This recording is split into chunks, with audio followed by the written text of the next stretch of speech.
Hi, guys! If you love cooking as much as I do, please subscribe and like. My dream is 1,000 Monday, subscribers. Tuesday, Wednesday, Thursday, Friday, Saturday, Sunday. This is a rhubarb upside down cake, and it's one of the most beautiful cakes I've ever made. If you've never had rhubarb, it's really tart, but it balances perfectly with the sweet cake. To make it, we're gonna start by lining a pan, and then you can do your rhubarb in whatever design you want. I did this little square design. You could do it with a circle pan and do a totally different design. Then for the cake batter, we're adding lots. Stop letting your leftover cake go to waste. Instead, throw that cake in a bowl and smash with a potato masher. Then roll it into golf-sized balls using your hands and place them in the fridge. Once they're set, pop in a skewer and dip in melted chocolate and sprinkles. Now you've got perfect cake pops. That is episode 7. When people question about your cake and you try to prove it is edible,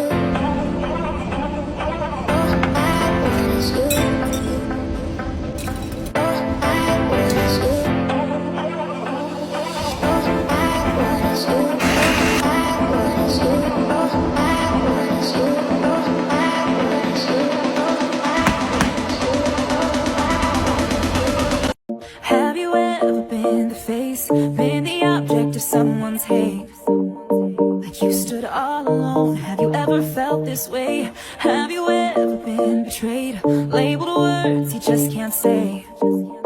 Suffered silently, wanting to be erased. There's a reason to believe again when faith is nowhere to be found. Try to find. Sometimes things just don't go to plan. So this cake, the theme was for a party girl, you know, who loves a drink. And I don't know, I just wasn't feeling it, so I took all the decoration off. I left the base the same, I just gave it a quick scrape over, and then I added a buttercream stencil. I just wanted it to feel a little bit more grown up than that first one I did. The alcohol was provided by the customer. The shots are made of jelly. So I don't know, I just changed up the way it was positioned. I used slightly different sweets and different sprinkles. And I just think this is way better than that first cake. But I don't know, what do you think? I definitely think that's a fun party cake.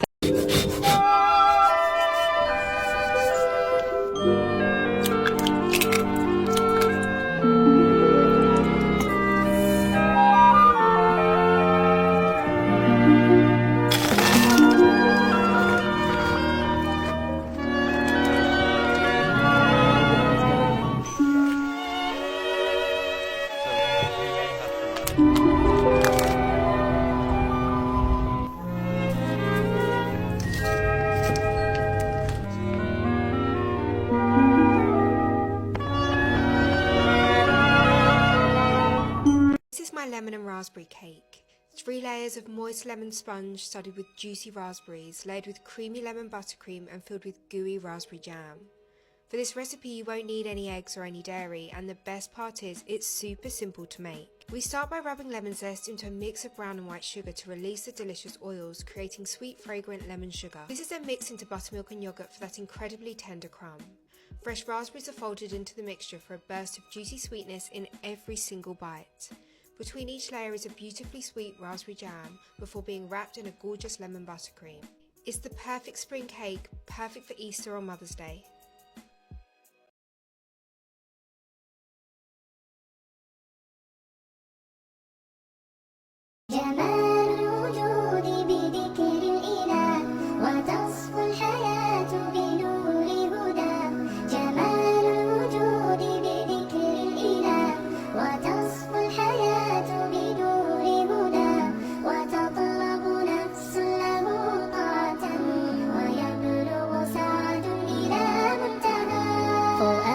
شغوف إلى ربه أحب رضاه أحب لقاه يظل يجيء إلى ربوة قرار ويسمو وذا مبتغى Bạn không làm dư bánh cho người vô gia cư hay sao bánh thừa không để cho người vô gia cư? Đó là một vài câu hỏi mà mình nhận được khi lên clip về cách chúng mình xử lý bánh thừa. Đối với quan điểm của riêng mình nhé, người vô gia cư thì họ cần cái khác cơ mọi người ạ. Bánh trái là đồ ăn để thưởng thức khi mình no đủ rồi ấy. Còn mình nghĩ cái họ cần là một bữa ăn đủ đầy cơ. Hoặc nếu có chút tiền thì mua cho họ những cái thiết thực như là cái quạt, cái chăn hơn là mấy cái bánh trái như thế này. Ăn bánh trái thì chắc chắn là sẽ không thể no như một bữa cơm hoặc đầy đủ chất dinh dưỡng được. Chưa kể là bánh sẽ còn phải được bảo quản ở nhiệt độ lạnh để đảm bảo về chất lượng cũng như là hình thức. Của cho không bằng cách cho mà, phải không mọi người? Hàng miễn phí không phải để bán, nhưng với mình thì cũng không thể nào tùy tiện được. Đúng là buôn bán đồ ăn thì làm dâu trăm họ, nhiều khi mình cũng không nghĩ là sẽ bị hỏi câu hỏi này luôn ấy. Chị ơi, em cần một chiếc bánh classic tiramisu gấp trong chiều nay có được không chị? Đã nhiều lần chúng mình nhận được những đơn order gấp trong ngày như thế này, nhưng mà riêng với chiếc bánh classic tiramisu thì chúng mình dù không muốn nhưng vẫn phải từ chối khách. Bạn có biết rằng có một thứ nguyên liệu cực kỳ quan trọng làm nên chiếc bánh tiramisu ngon và hoàn hảo nhất, đó chính là thời gian không?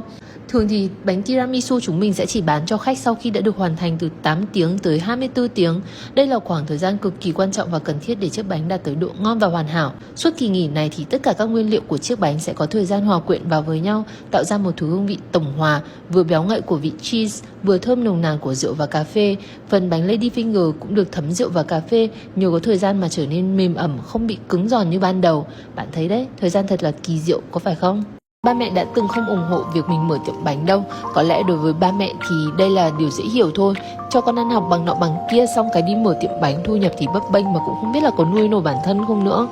Nhưng rồi cũng chính từ sự chăm chỉ, đam mê và hết lòng với công việc của mình mà tiệm bánh đã có được sự yêu mến nhất định từ khách hàng. Thu nhập cũng từ đó mà ổn định hơn. Có lẽ cũng chính nhờ việc nhìn thấy kết quả từ sự nghiêm túc trong công việc của mình mà cho tới bây giờ thì ba mẹ mình đã hoàn toàn ủng hộ lựa chọn này của mình rồi. Không những thế còn chủ động giúp mình trong một số các công việc nhỏ của tiệm nữa. Hàng ngày ba thì chăm sóc cây cối xung quanh để làm đẹp thêm cho cửa tiệm. Còn mẹ thì giúp mình sắp xếp chuẩn bị đồ đạc sao cho gọn gàng để mình có thể dành toàn bộ thời gian chỉ tập trung vào việc làm bánh thôi. Bởi vậy mình tin là chỉ cần mình thực sự nghiêm túc và tâm huyết với việc mình đã lựa chọn thì sẽ có một ngày có được sự ủng hộ của tất cả mọi người các bạn nhỉ. Remember that sprinkle cake that everyone was obsessed with at primary school? I'm going to show you how to make it. It's so quick and easy. First, cream together your butter and sugar. You don't have to use real butter, you can just use stork. And you want to whip these together until they're really light and fluffy like this. You can use a hand mixer or a whisk or whatever you have. Then you want to add your eggs and your plain flour. And then next I'm adding vanilla extract, but that is optional, but I just think it tastes nicer. And then you want to add baking powder as well. And then you want to mix it together, but just until it's combined. You don't want to knock the air out of it because this will mean your cake's really dense. This is what it will look like. You want to line a baking tray and pop this in and then put it in the oven. And then you want to use your icing sugar and a little bit of water. Go really slowly with the water because you want it to be thick because you don't want the icing to drip off the sides. Spread it on the top of the cake. I usually flip it upside down so it's flatter. And then use whatever sprinkles you have. These are just from Tesco's, and then cut it into squares and enjoy it. Honestly, it's delicious. It's so good. I don't know what the exact name of these bars are, but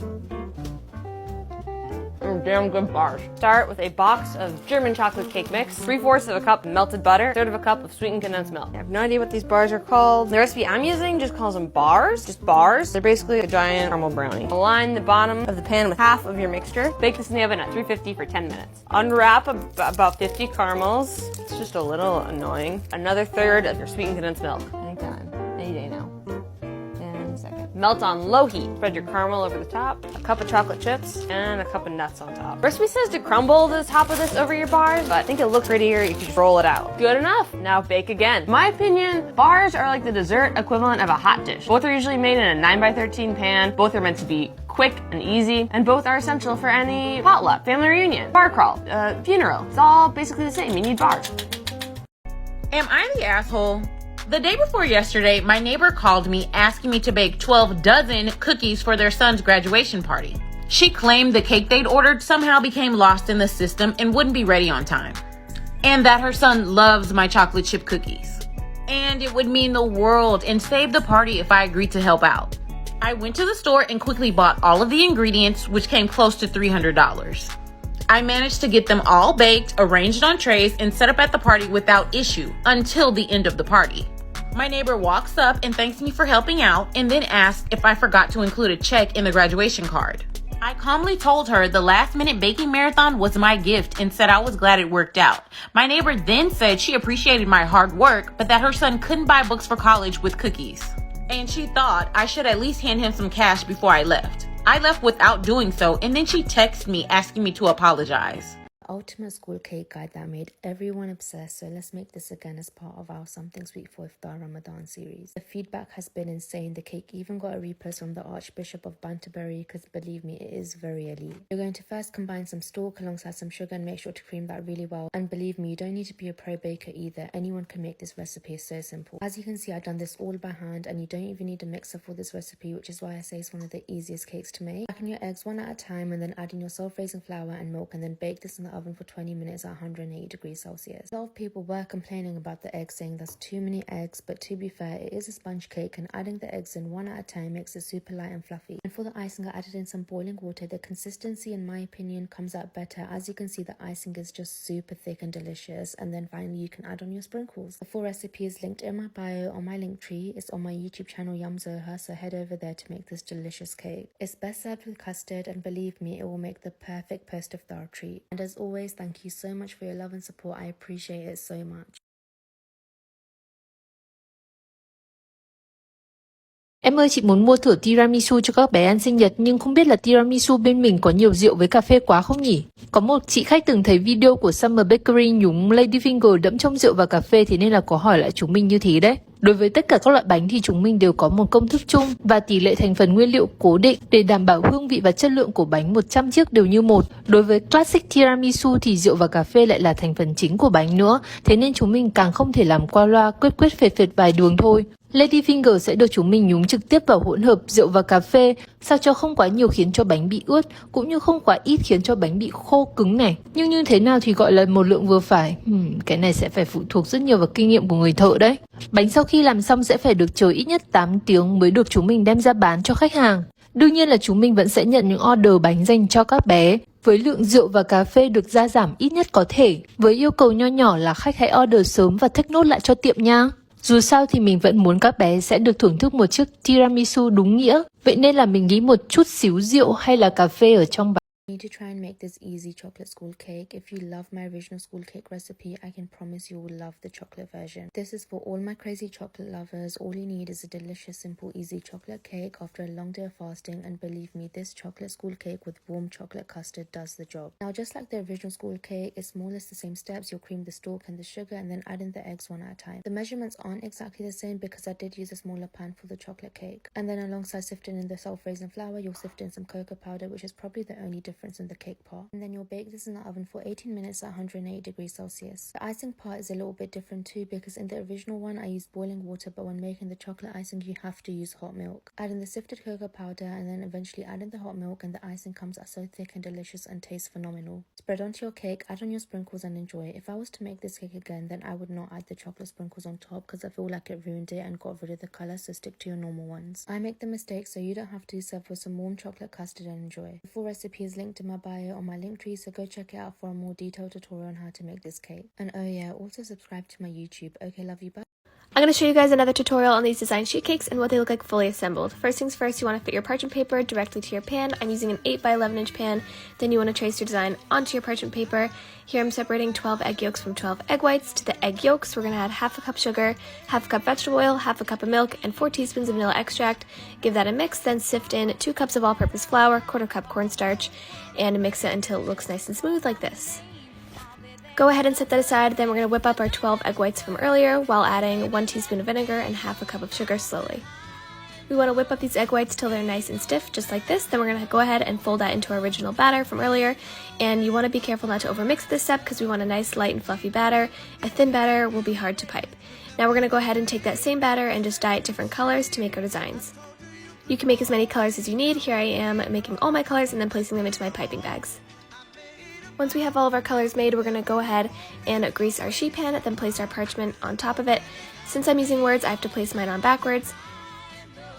Once your parchment paper is flat onto your cookie sheet, you want to go ahead and start piping your designs.